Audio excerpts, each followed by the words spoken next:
Nous sommes de retour sur le plateau d'Africa 24 pour la suite de cette émission. Vous, chers téléspectateurs, vous qui venez de nous rejoindre, sachez que nous sommes en direct de Yaoundé au Cameroun, émission organisée dans le cadre de l'élection présidentielle qui doit conduire à l'élection d'un nouveau président au soir du 7 octobre prochain.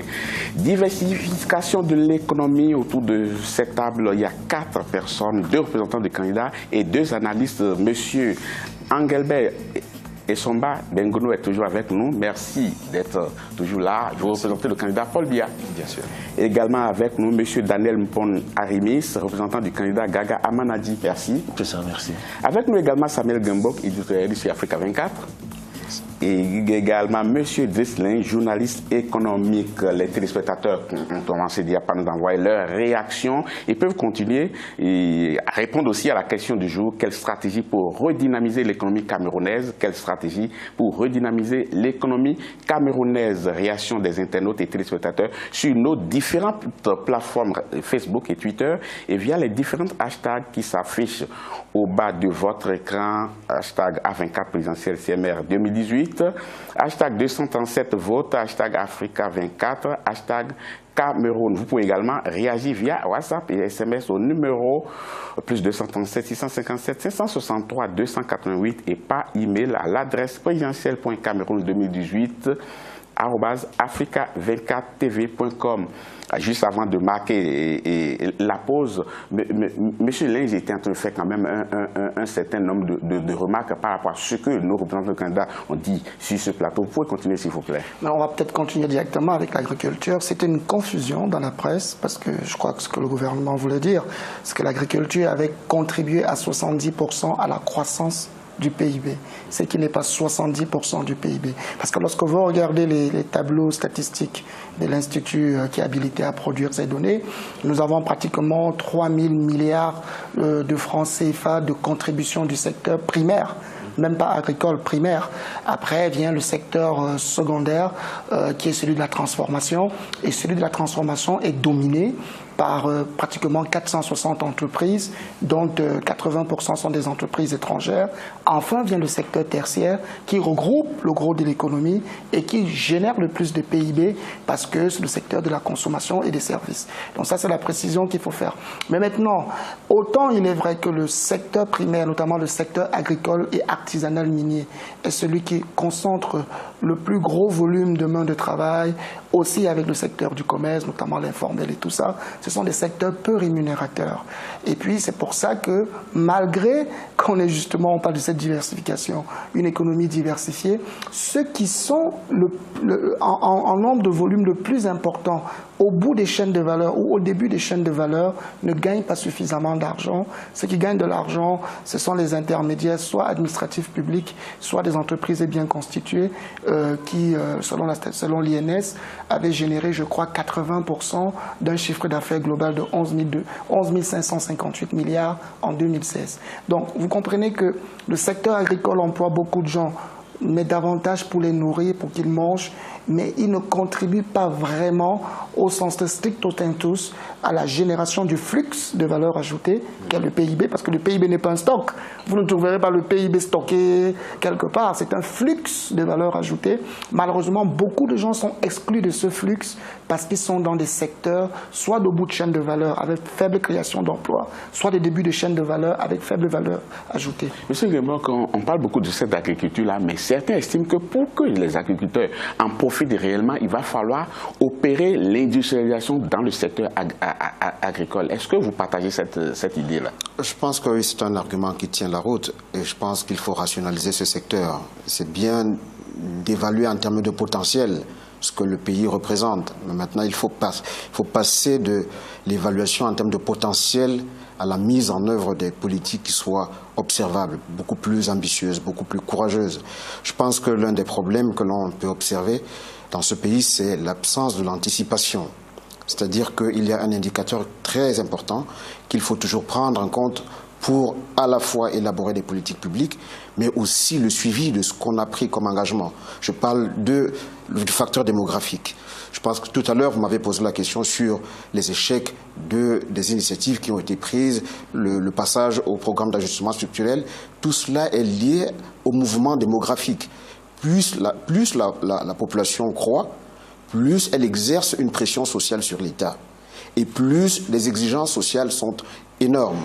Et on peut aboutir à des fractures sociales. Il y a un autre côté qui pose le problème de l'anticipation, ce sont les infrastructures. On ne peut pas vouloir développer le secteur agricole alors que 60% de la population est dans des zones rurales. On est donc dans des zones complètement enclavées. Il faut les désenclaver. Je vais vous prendre tout simplement un exemple d'un chef d'État en Ouganda, Yoweri Museveni, qui a été dans les négociations avec la Banque mondiale, avait décidé, pendant près d'1 an de négociations, avait décidé que la Banque mondiale ne lui impose pas de développer le secteur éducatif. La priorité pour lui, c'était de développer des routes. Et comment il justifiait ce facteur-là? Il disait que ça ne sert à rien de donner de l'argent à construire des écoles dans des localités enclavées, parce que les mamans et les parents qui sont dans ces localités vont vendre des vivres qui ne coûteront absolument rien du tout. Ils seront donc privés d'envoyer leurs enfants à l'école alors qu'on a créé des écoles qui ne serviront à rien. C'est un choix. C'est un choix. Je pense que c'est un choix qui correspond aux exigences, à la priorisation des besoins. Face à la pression sociale, il y a des choix qui sont parfois très impopulaires, mais qui peuvent apporter... Vous voulez dire qu'au Cameroun, on n'a pas réussi à résister à une certaine pression venant des bailleurs de fonds? Oui, je pense qu'il y a cette pression des bailleurs de fonds, mais qui peut être réduite quand il y a un tissu économique et sur le plan institutionnel, un renforcement des mécanismes de contrôle.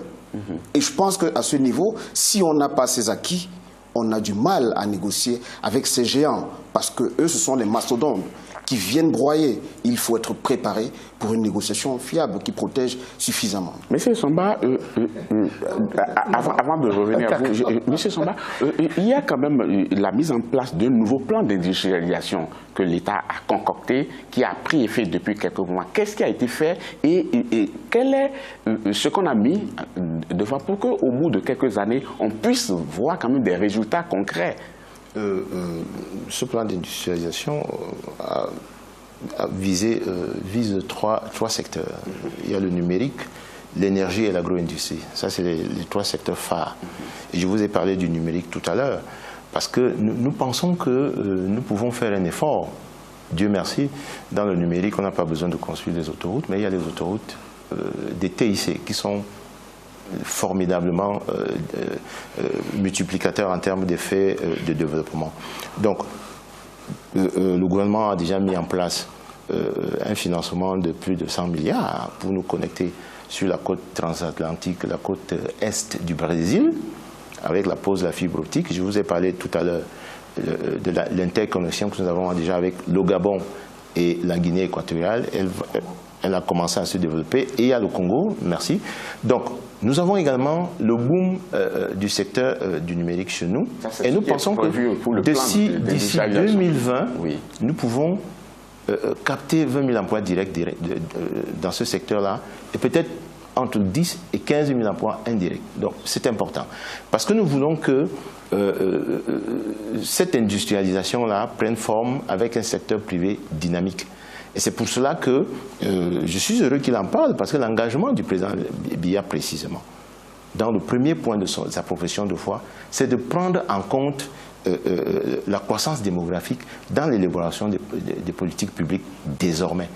Et ça part précisément de ce constat que ces données démographiques n'étaient pas suffisamment prises en compte, et il s'engage. Et c'est un engagement, et c'est le premier point de la profession de foi, parce que c'est classé dans l'ordre des priorités. Je ne peux pas ne pas terminer ce propos sans dire que je parlais bien de tous les États de la CEMAC, et je parlais de convergence, parce que souvenez-vous que lorsque le choc arrive en 2014, le principal produit qui fait la force des exportations des autres a plongé. Et c'est la diversification du Cameroun, justement, du pétrole. Donc, nous sommes dans un contexte... Il ne faut pas mélanger, malgré que le pétrole... Si vous permettez. Non. Si vous permettez. Je dis... Je vais vous laisser parler, mais oui, malgré que le pétrole est plongé, oui, parce que ces pays sont des économies de petite taille, oui, ils ne consommaient pas suffisamment pour faire la pression sur les réserves de change. Nous sommes d'accord. Donc, le Cameroun, lui aussi, a connu une baisse, oui, des revenus du pétrole qui représente 47% de ses réserves. Et c'est la dégradation de notre couverture extérieure. Et en ce moment, le Cameroun ne se portait pas bien. Voilà, le Cameroun ne se portait pas bien, mais les mesures qui ont été prises l'ont été fort précisément parce que nos partenaires et nos amis de la sous-région ont pris en compte la donnée diversification qui a produit la résilience. Et je ne suis pas d'accord avec mon ami. Heureusement, vous avez fort opportunément apporté la réponse. Non seulement ce sont des nouveaux métiers qui apparaissent dans les centres urbains et qui obéissent précisément, et il a donné la bonne réponse, à une demande qui est sans cesse croissante, et elle n'est pas sans cesse croissante seulement dans le secteur, dans le milieu urbain, elle est même dans le milieu interurbain. Regardez les agences de voyage au Cameroun, malgré l'affluence et la création d'entreprises de transport, la demande est toujours élevée. Dieu merci, désormais, et tout le monde s'en réjouit, Cameco dessert déjà cette région sud-est.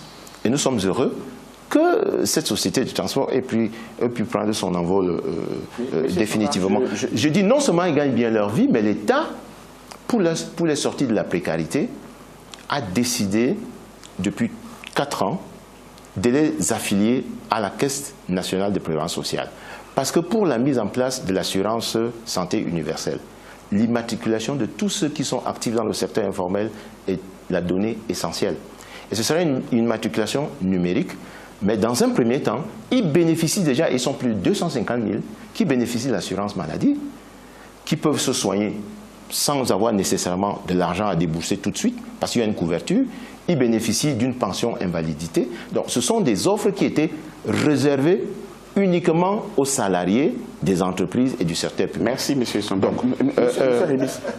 Monsieur Rebis, on a parlé de l'agriculture, on a parlé de l'industrialisation. Vous avez quand même fait remarquer tout à l'heure que cette agriculture-là, aujourd'hui, ne profite pas vraiment à ceux-là qui la pratiquent. Alors, quelle sera la stratégie pour réussir les deux ensemble? Développer l'agriculture, en même temps réussir à industrialiser cette agriculture. Est-ce que vous avez une approche bien précise de votre candidat là-dessus? Notre approche, on a une approche effectivement précise, très précise même d'ailleurs. Moi, je ne traîne pas dans des réponses.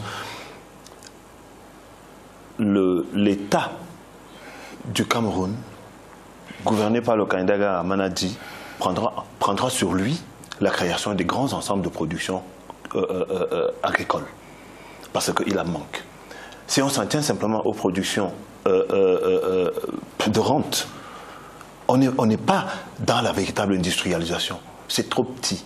Je vais vous prendre un exemple. Dans ce pays, à une certaine époque, on a voulu transformer la tomate en s'appuyant sur les petits producteurs. L'usine a échoué à Fumbot. En ce jour, ça ne fonctionne plus depuis des lustres. Parce que la production à ce niveau, la capacité de production, la capacité de se renouveler même dans la production, c'est impossible. L'État doit prendre ses responsabilités dans un certain nombre de secteurs. Ramener au sein de nos zones rurales la main-d'œuvre forte. Ces jeunes gens qui font du benskin en ville, ça n'est pas quelque chose dont on devrait se vanter, je réitère. L'absence ne doit pas créer l'emploi forcément. Sinon, on construirait des Airbus ici chez nous. Non. Nous devons avoir la maîtrise de notre économie. La diversification voudrait aussi à un moment donné où il y a des zones de métiers qui sont à fort potentiel d'emploi que nous avons négligées. Regardez le domaine, par exemple, du tourisme. C'est un domaine à fort potentiel de travail. Pourquoi est-ce qu'on pense simplement à l'agriculture?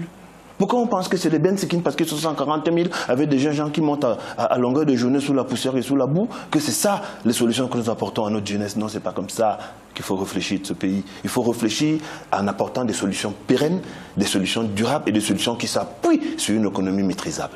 Merci beaucoup, M. Remis. Non, M. Essomba, je suis désolé, je suis obligé de faire un tour quand même, pour prendre les nouvelles du terrain. Pardon? Nous avons déjà créé les agropoles. Oui, on a le temps d'aborder cela. Nous allons prendre les nouvelles du terrain en suivant, je vous en prie, en suivant le journal de campagne, un journal réalisé par l'équipe d'Africa 24 qui suit les candidats un peu partout au Cameroun. Suivez plutôt. Bienvenue dans ce journal de campagne depuis Yaoundé au Cameroun où Africa 24 se mobilise pour vous plonger au cœur de la présidentielle 2018. Maurice Kamto, le candidat du MRC à la présidentielle du 7 octobre prochain, ici au Cameroun, souhaite revoir le système social dans son pays s'il est élu président de la République. C'est le message qu'il a délivré lors de son meeting à Douala, dans la région du littoral. Plus de détails dans ce sujet d'Adidjatou Badaoui. Changement, gratuité, accompagnement, des mots qui reviennent avec insistance dans le discours de campagne du candidat Maurice Kamto. Il promet d'entreprendre nombre de réformes sur le plan social et cela commencera par la valorisation de l'auto-emploi des jeunes qui représentent 60% de la population camerounaise. Moi, je ne viendrai pas vous offrir des ordinateurs qui ne marchent pas. Moi, je vais vous offrir la formation et l'accompagnement. Je veux assurer à chaque jeune Camerounais une formation d'au moins 3 mois à 1 an et demi. C'est le minimum. Quand vous sortez, si vous trouvez du travail, c'est bien. Si vous ne trouvez pas du travail, je m'engage. L'État vous appuiera en achetant l'équipement, pas en vous donnant l'argent. En plus de ces projets, le candidat Maurice Kamto ambitionne de rendre accessibles les soins de santé pour tous les Camerounais en utilisant 50% des 60 milliards dédiés aux représentations et frais de réception contenus dans le budget annuel du pays. Dès que nous entrons à étudier, parce qu'on va y entrer ensemble, dès 2019, toutes les femmes qui accouchent par césarienne accoucheront gratuitement. Dans 3 ans, ici, dans ce pays, au Cameroun, tout Camerounais aura droit d'accéder aux soins de santé de base, gratuitement, dans 3 ans, gratuitement. La mobilisation continue dans les QG du MRC avant le grand meeting qu'il organisera ce 30 septembre à Yaoundé, au stade Omnisport. Le candidat du parti Univers, Cabral Libi, compte sur la jeunesse pour accéder à la magistrature suprême au Cameroun. S'il est élu président de la République, il promet de former un gouvernement constitué des jeunes. Les détails dans ce sujet de notre envoyé spécial à Yaoundé, Nelly Claude Ebessa. Cabral Libi, le candidat du parti Univers, place les jeunes au centre de son magistère. Il leur propose de bâtir un pays constitué d'un gouvernement jeune à 60%, assurant ainsi de créer près de 3 millions d'emplois dans la fonction publique, le secteur industriel, mais aussi l'agriculture. Moi, président, 60% de mon gouvernement, moins de 40 ans. C'est possible de construire un pays qui vous donnera des emplois. Ils étaient ministres. Il y a 50 ans, ils avaient votre âge. Ne laissez personne vous faire douter de vous-même. Par la carte d'électeur que vous avez, c'est vous qui allez décider de qui est président ou pas. Le candidat d'Univers a rassuré son électorat sur une possible alternance aux politiques basée sur l'expression de la jeunesse. Pour les 5 prochaines années, Cabral Libi envisage un État qui protège et qui donne la liberté aux jeunes de s'exprimer sur la sphère politique. Il est possible de construire un pays. On peut devenir grand parce qu'on le mérite. Vous avez du talent. C'est pour ça que vous êtes là. On dit que je suis le président des Waman. Il n'y a pas de... On dit que je suis le président des chômeurs. Il n'y a pas de... Mais on va le... Le challenger Cabral Libi, qui se fait appeler le candidat des jeunes à ce 7e scrutin présidentiel, a exhorté les jeunes à croire en leurs rêves et à changer la destinée du Cameroun en votant pour lui le 7 octobre prochain.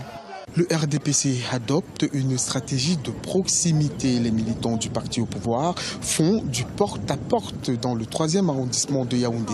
Objectif, convaincre les habitants de Yaoundé 3 à voter pour le candidat Paul Biya. Les précisions dans ce sujet de notre envoyé spécial à Yaoundé, Badaoui Adidjatou.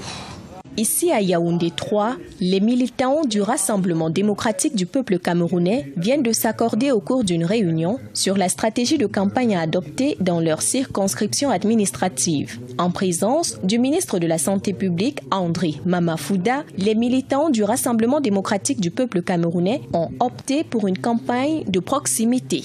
Au bout de ce meeting, les équipes seront réorganisées et nous allons suivre ces équipes chaque jour pour nous assurer que la répartition du territoire qui va être faite, pas forcément devant tout le public, mais puisque c'est des stratégies, mais au niveau de chaque comité local, au niveau des équipes de proximité, nous allons pouvoir les organiser et les suivre chaque jour. Nous voulons rappeler à chacun qu'il faut aller voter le président Paul Biya et lui et personne d'autre. Pour cette campagne électorale, les militants du RDPC ont choisi de mettre en avant quelques réalisations faites en 36 ans d'administration par le candidat Paul Biya sur le plan économique, agricole, ainsi que les actions à l'endroit de la jeunesse, notamment le plan spécial triennal jeune.